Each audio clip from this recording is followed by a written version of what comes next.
Ce que nous avons vu aujourd'hui, ce matin, c'est une nouvelle attaque contre l'Arabie saoudite, contre des installations pétrolières saoudiennes.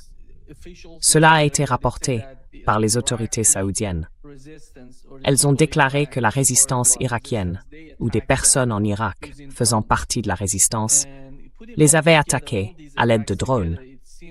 Et si l'on met toutes ces attaques bout à bout, il semble qu'il y ait eu 3 attaques contre leurs installations pétrolières. 2 d'entre elles visaient Jazan, oui, la raffinerie de Jazan, la raffinerie d'Abqaiq, ce qui s'est produit aujourd'hui, ainsi qu'un dépôt de carburant dans la ville de Jazan. Nous avons donc jusqu'à présent 2 raffineries et un dépôt de carburant qui ont été touchés. Aujourd'hui, ce qui se passait, comme je l'ai dit, a été attribué à la résistance irakienne. Mais il y a seulement 2 heures, nous avons appris, de la part de la résistance irakienne, voici une information de dernière minute, que la résistance islamique en Irak nie toute responsabilité dans l'attaque contre la raffinerie d'Abqaiq en Arabie saoudite.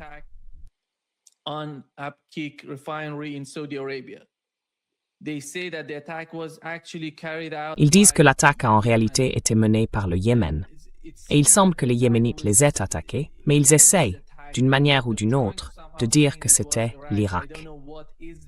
Je ne sais pas quel en est l'objectif principal. Est-ce qu'ils cherchent à ignorer, d'une certaine façon, l'attaque yéménite contre eux? C'est peut-être pour cela qu'ils ne veulent pas réagir. Ils ne veulent pas répondre à l'attaque yéménite.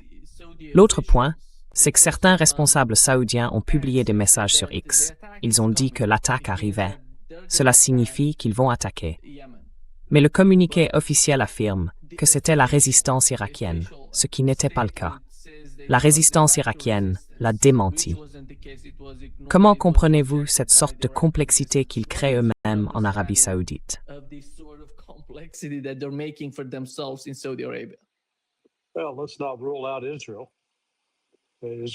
Eh bien, n'écartons pas Israël.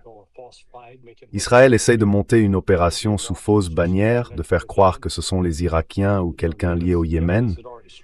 Vous savez, les Yéménites avaient déjà frappé, et ils avaient donc envoyé leur message. Et cela semble être une tentative de déclencher tout ça, de vraiment attiser une guerre qui servirait les intérêts d'Israël.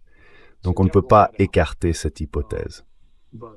Mais encore une fois, il ne semble pas y avoir de coordination entre ces éléments chiites irakiens et les Houthis. Vous savez, pour une autre raison, ils ont dit « Hé, ce n'est pas moi ». Eh bien, c'est pas moi non plus. Pourtant, quelqu'un l'a fait. Et qui est cette personne qui a intérêt à pousser les Saoudiens à attaquer les Iraniens ou les Houthis? Et encore une fois, à l'heure actuelle, il n'est pas dans l'intérêt des Saoudiens de commencer à riposter contre les Houthis. Parce que les Houthis détruiraient alors, ils pourraient détruire les terminaux pétroliers de Yanbu.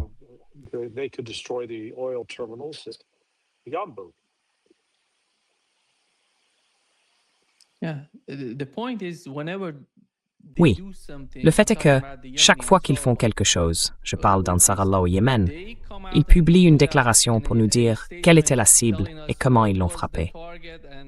L'opération a été un succès, mais jusqu'à présent, nous n'avons rien eu de tel concernant l'attaque d'aujourd'hui, ce qui est très étrange. C'est ça. Oui. Oui. En général, ils sont assez francs sur ce qu'ils font. J'ai plutôt tendance à penser qu'il s'agit davantage d'une opération sous fausse bannière.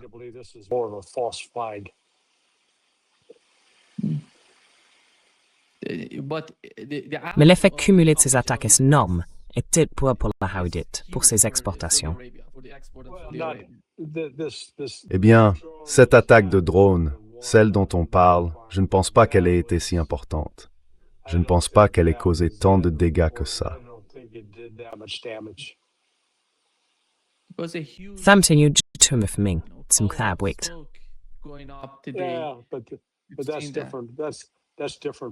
Oui, mais c'est différent. C'est différent de ce qu'on a vu à Jazan ou Jizan.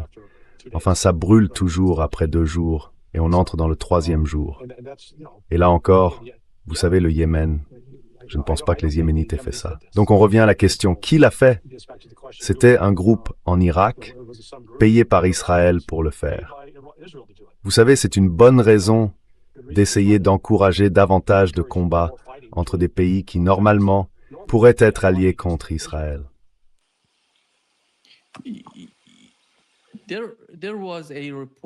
Il y a eu un rapport selon lequel certaines forces ukrainiennes se trouvent en Irak et y mènent des opérations. Je ne sais pas quel est l'objectif principal de ces Ukrainiens en Irak.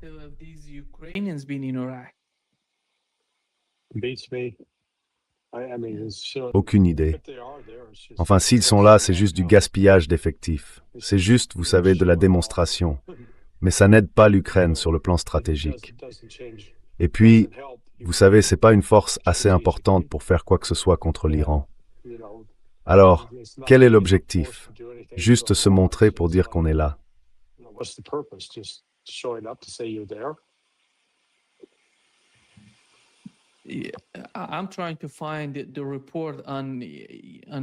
J'essaie de retrouver le rapport sur les Ukrainiens, parce que c'était très sérieux. Je me demandais quelle était la mission des Ukrainiens. Ils combattent en Ukraine contre les Russes. Et vous voyez, qui retire ces forces d'Ukraine, Larry? Parce que c'est important. Quel est le lien entre l'Ukraine et l'Irak?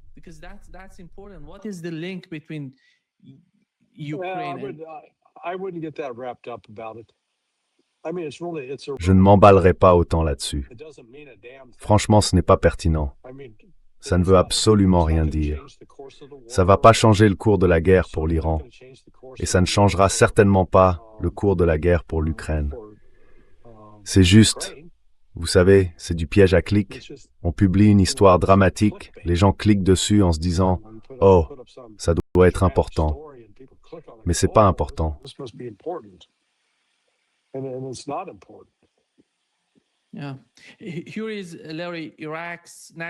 Oui, voici, Larry, le conseiller irakien à la sécurité nationale. Il dit que des cellules ukrainiennes sont actives dans tout l'Irak et qu'elles participent à des attaques sous fausses bannières. Des cellules du renseignement ukrainien mènent des attaques en Irak et les attribuent faussement à différentes factions.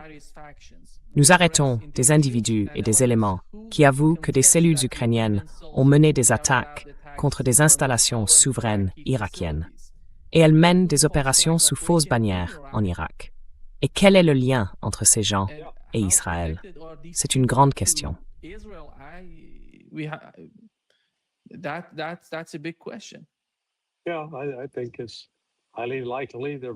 je pense qu'il est très probable qu'ils soient très liés. Encore une fois, comme on le voit, les choses ne sont pas toujours ce qu'elles paraissent. C'est peut-être la meilleure façon de le dire. Donc, dans ce cas précis, quand vous devez rester là à vous demander, vous savez, sans même qu'il soit évident de savoir qui fait ça, ni pourquoi, je peux vous dire qu'il s'agit probablement d'une opération de renseignement, sous une forme ou une autre.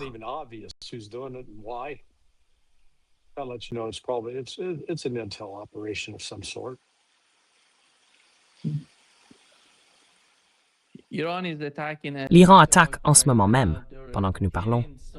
Il frappe certaines cibles au Kurdistan irakien. La guerre sur ce front ne s'est pas arrêtée. Elle continue, encore et encore. Je veux dire, c'est là qu'en est l'aide militaire étrangère. Oui.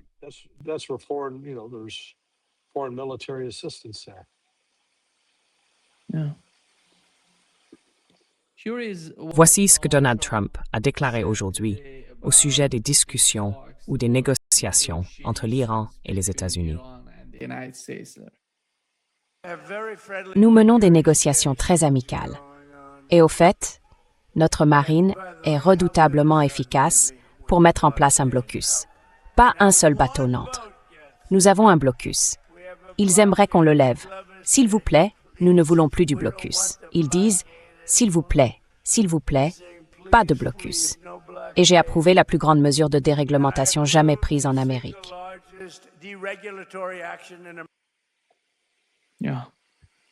Oui, 2 points sur ce qu'il a dit. Aujourd'hui, Larry, un porte-parole du ministère iranien des Affaires étrangères, a dit ceci. Il a dit que nous n'avons jamais permis et que nous ne permettrons jamais aux États-Unis de décider.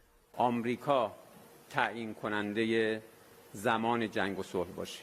He said that we have never allowed or will allow the United States to decide about the En temps de paix comme en temps de guerre. war. Nous défendrons nos intérêts aussi longtemps qu'il le faudra.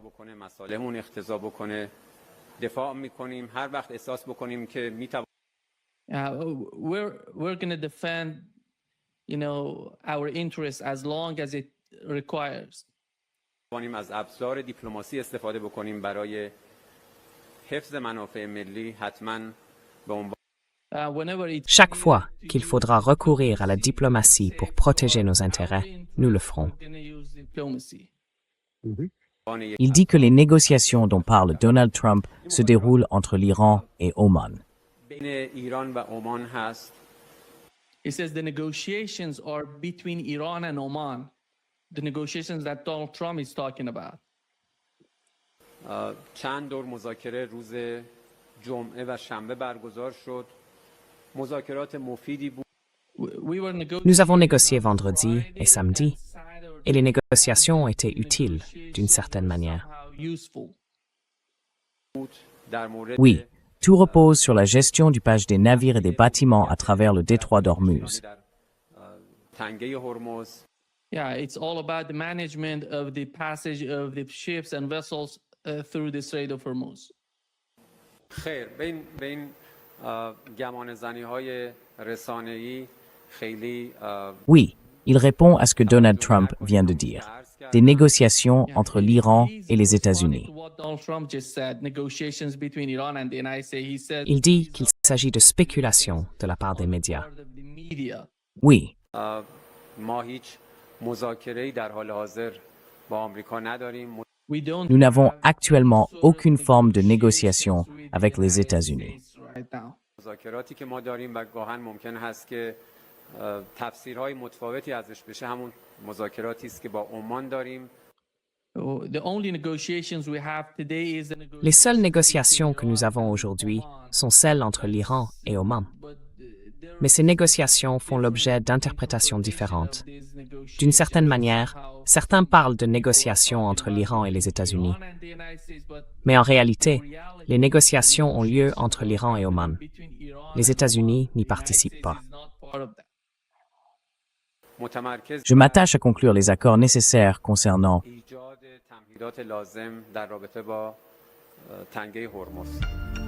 Voilà ce qui se passe, Larry. D'un côté, Donald Trump dit que les négociations se déroulent formidablement bien, et de l'autre, on dit que les négociations n'ont pas lieu entre l'Iran et les États-Unis. Elles ont lieu entre Oman et l'Iran.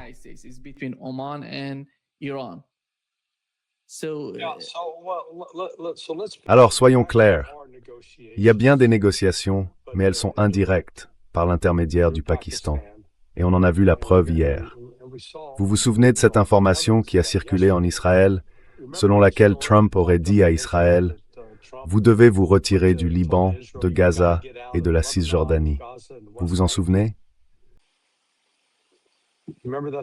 Oui, je m'en souviens. Oui, d'accord. Pourquoi pensez-vous que Trump disait ça?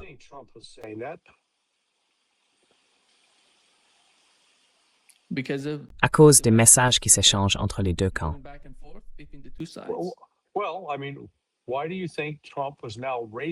Eh bien, pourquoi pensez-vous que Trump soulève maintenant cette question avec Israël? Parce que les États-Unis sont allés voir les Pakistanais et leur ont dit « Nous voulons vraiment remettre ces négociations sur les rails ». Et le Pakistan revient en disant « La seule façon pour que l'Iran accepte d'engager des négociations avec vous, c'est que vous acceptiez. Vous allez devoir respecter ce que vous avez promis de respecter dans le protocole d'accord. » Quel était le premier paragraphe? Le premier paragraphe de ce protocole d'accord, c'était « Sortez Israël du Liban et de Gaza, bordel ».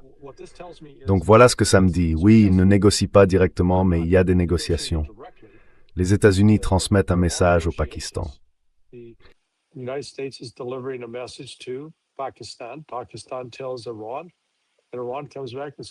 Le Pakistan le dit à l'Iran, et l'Iran répond « Dites non aux États-Unis, et même un grand nom, tant qu'ils n'auront pas respecté leur part du protocole d'accord. Donc c'est ce qui se passe. Maintenant, combien de temps Trump va-t-il céder à Netanyahou lorsqu'ils se rencontreront? Peut-être demain. Je ne sais pas s'ils vont se voir ou si Netanyahou va arriver ce soir, parce que je crois qu'il était censé être déjà arrivé. Peut-être que Netanyahou pourra persuader Trump de relancer l'attaque contre l'Iran.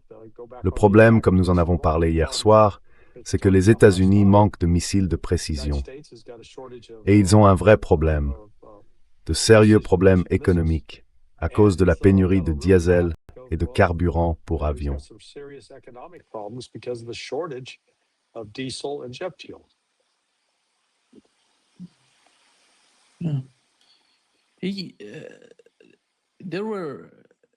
Donald Trump a fait aujourd'hui des déclarations assez étranges. Dans l'une d'elles, il dit que nous allons faire en Iran la même chose que nous avons fait au Venezuela. Autrement dit, que nous allons, d'une manière ou d'une autre, diriger le pays. Puis un peu plus tard, il dit autre chose. Il dit, vous ne pouvez pas les soudoyer, il faut les battre. Et nous les battons. Nous leur mettons une sacrée raclée, et nous verrons bien comment cela se terminera. Donc, je ne sais pas quoi en penser. D'un côté, il semble croire qu'il va faire de l'Iran un nouveau Venezuela et diriger le pays. De l'autre, il dit qu'on ne peut pas les soudoyer. Alors lequel des deux? Dans le même discours, à quelques minutes d'intervalle, il a avancé les deux arguments. Oui.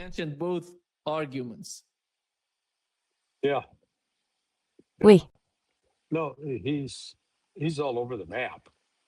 Non, il dit tout et son contraire. Donc, enfin, si ce que vous allez dire, c'est que Donald Trump se contredit, eh bien, évidemment. Oui, il le fait souvent.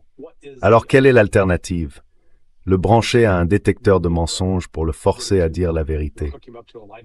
Donc voilà ce qu'on voit se dérouler en ce moment. L'Iran a reçu au moins 3 propositions des États-Unis pour négocier. L'Iran les a toutes rejetées. Les États-Unis ne vont pas l'admettre, mais ils tiennent à essayer d'obtenir un règlement négocié. Et l'Iran pose pour les négociations des exigences assez strictes sur ce que les États-Unis doivent faire. On ne sait pas clairement si les États-Unis feront ces choses-là. S'ils ne les font pas, on retournera à un conflit ouvert et les États-Unis finiront par se briser sur, disons-le, l'acier de fer de l'Iran. Larry.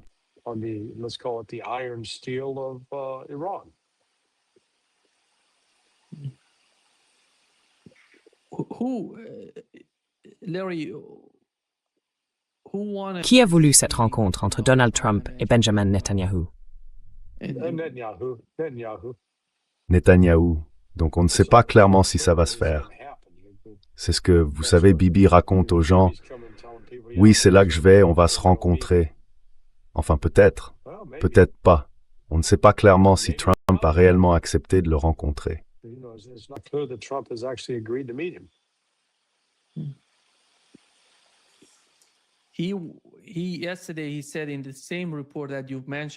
Hier, dans le même reportage que vous avez mentionné, il a dit que Donald Trump faisait pression sur Benjamin Netanyahu pour qu'il se retire de Gaza, du Liban et de Syrie. Le même reportage dit que Benjamin Netanyahu, lors d'une réunion avec ses collaborateurs, a déclaré qu'il allait rejeter toutes ces demandes de Donald Trump. Donc honnêtement, je ne vois pas comment Donald Trump pourrait faire pression sur Benjamin Netanyahu.